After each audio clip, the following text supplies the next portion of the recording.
Ang tubig ay buhay.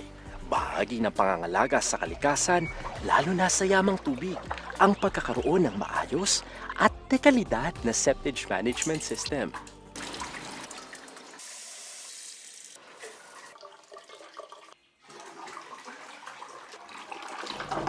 Ano ang septage? Ang septage ay mga naipong dumi mula sa tao na nakaimbak sa septic tank o poso negro.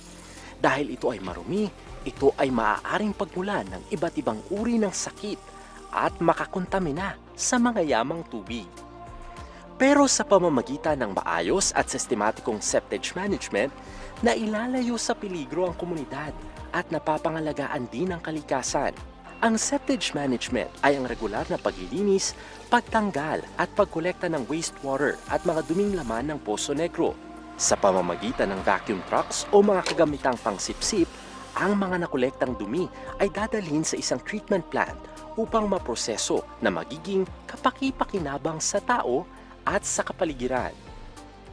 Sa pamamagitan ng paglalatag ng septage o sewage management program, kaakibat at katuwang ang water districts, mga local government unit o LGU, at iba pa na nasa industriya at ahensya sa pangalaga ng kapaligiran.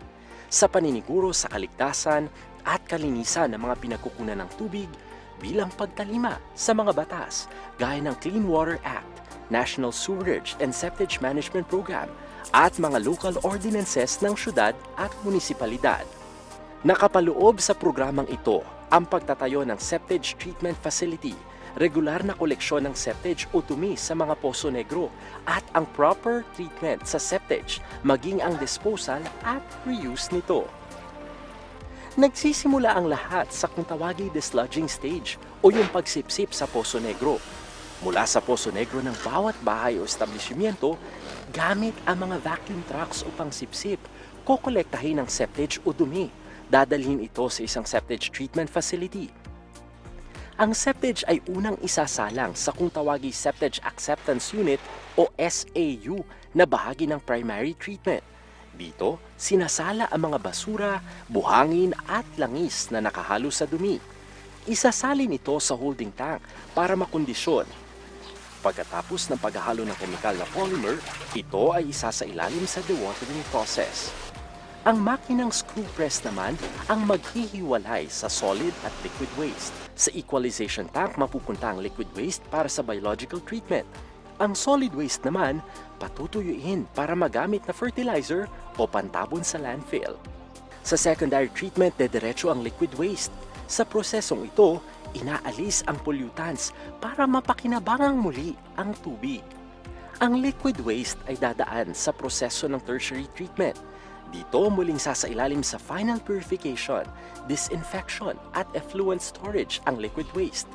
Dahil malinis na, maaari na itong magamit sa mismong planta o di kaya maibalik sa mga anyong tubig. Ang mga rekisitos na ito ay mahalaga bilang pagtalima sa mga itinatakda ng batas, gaya ng Clean Water Act o Republic Act 9275, kabilang na ang Implementing Rules and Regulation ng Department of Environment and Natural Resources o DENR, Administrative Order No. 2005-10. 1975 Sanitation Code of the Philippines o Presidential Decree No. 856, Local Government Code of 1991 o Republic Act No. 7160, at Provincial Water Utilities Act of 1973 o PD No. 198. Maayos na proseso, sistematikong pamamaraan na may malasakit sa mga komunidad at pangangalaga sa kalikasan.